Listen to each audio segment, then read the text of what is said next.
লাখ, 10 লাখ, 50 লাখ, 1 কোটি। এই ঘুমের মধ্যে কি বিড়বিড় করছো? হ্যাঁ, শান্তির ঘুমটাও নষ্ট করে দিলে। আরে গিন্নি, মাত্র দারুণ একটা স্বপ্ন দেখলাম, আর স্বপ্ন থেকে একটা অসাধারণ ব্যবসার বুদ্ধি পেয়েছি। এমন বুদ্ধি যে আমরা অল্প কয়েকদিনের মধ্যে কোটিপতি হয়ে যাব। কি বুদ্ধি, কি বুদ্ধি? জলদি বলো, জলদি বলো, আমাকে আর অপেক্ষা করিও না। বলো, তুমি তোমার স্বপ্নের মধ্যে কি দেখেছো? আমি স্বপ্নে দেখলাম আমার বাবা এসেছে আর বলছে তরমুজ চাষ করতে। আমি তার কথা শুনে তরমুজ লাগালাম, আর দারুণ একটা ফলন হলো, আর তা বেচে আমি কোটিপতি হয়ে গেলাম। স্বপ্নটা কিন্তু খারাপ দেখোনি। আর বর্তমান বাজারে তো তরমুজের ভালো একটা চাহিদা আছে। আমরা তরমুজ চাষ করে কিন্তু আসলেই কোটিপতি হতে পারবো। তাহলে চলো, আজকে থেকেই আমরা তরমুজ চাষ শুরু করে দেই।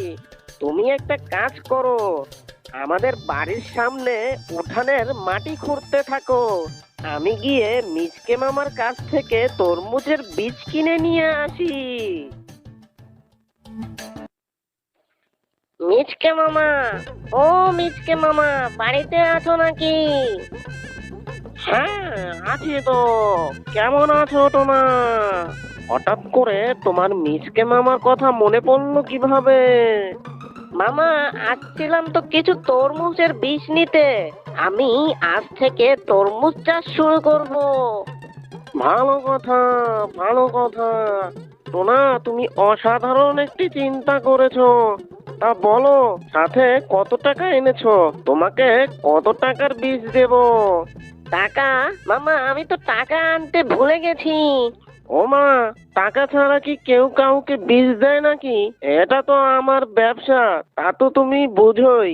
আর যদি তোমার কাছে টাকা না থাকে তাহলে বাঘ মামার কাছে যাও, সে তো সবাইকে টাকা হাওলাত দেয়। বাঘ মশাই, বাঘ মশাই, বাড়িতে আছেন নাকি? হ্যাঁ, আছি তো। আরে টোনা নাকি? কি খবর বলো?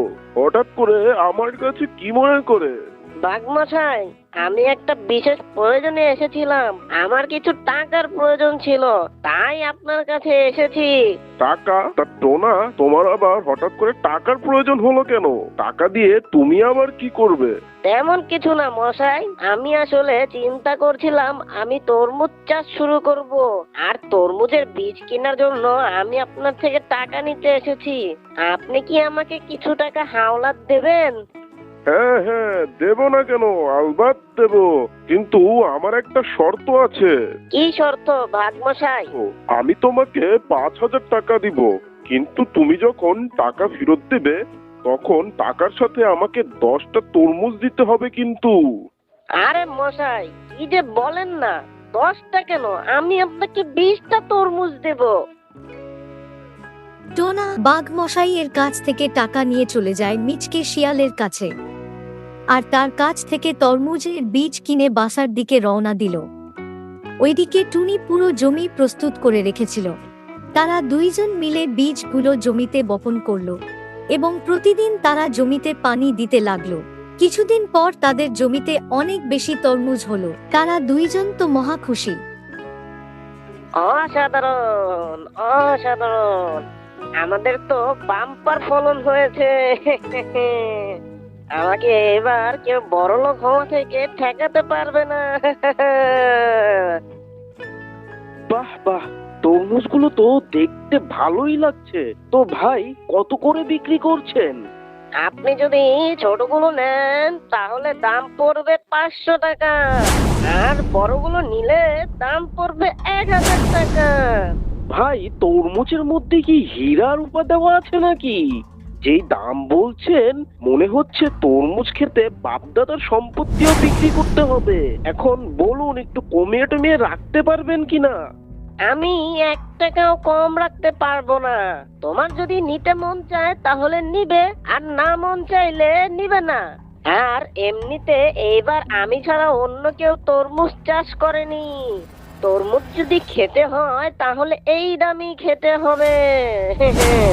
ধন্যবাদ ভাই, আপনার কথা শুনেই আমার সব পানিতে মিশে গেছে।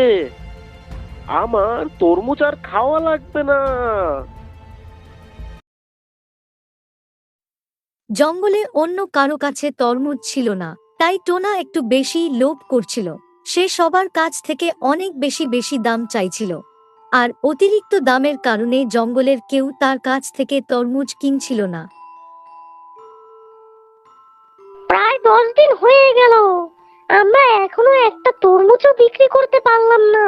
আর যে অবস্থা দেখা যাচ্ছে, আর কয়টা দিন গেলেই তো তরমুজ সব পচে যাবে। এখন কি করব আমরা? কি করব তা তো বুঝতে পারছি না। চলো এক কাজ করি, আমরা তরমুজের দাম কমিয়ে দেই, কমিয়ে দিলে বিক্রি হয়ে যাবে। এই তরমুজ নেন, তরমুজ 200 টাকায় এবং 100 টাকায়। তরমুজ নিন মাত্র 100 টাকা আর 200 টাকায়। ভাই তরমুজ ভালো হইব নাকি? দেখতে তো কেমন পচা পচা লাগতাছে। আরে কি যে বলেন ভাই, একদম ভালো তরমুজ, গতকালই জমি থেকে তুলে আনলাম, নিয়ে যান, মিষ্টি হবে। এইটা কি তরমুজ দিচ্ছেন? হ্যাঁ, একদম পচা একটা তরমুজ, বাসায় নিয়ে কাটার পরই গন্ধ বের হইতেছে। নষ্টটা কি খাওয়া যায় নাকি? আমার টাকা আমাকে এক্ষুনি ফেরত দেন। হ্যাঁ হ্যাঁ, সর্বনাশ হয়েছে, সর্বনাশ হয়েছে। আমি মাত্র দেখলাম বাঘমশাই আমাদের বাড়ির দিকে আসছে। এখন আমরা কি করব বলো? চলো আমরা লুকিয়ে যাই, লুকিয়ে যাই। টোনা, এই টোনা, কোথায় তুমি?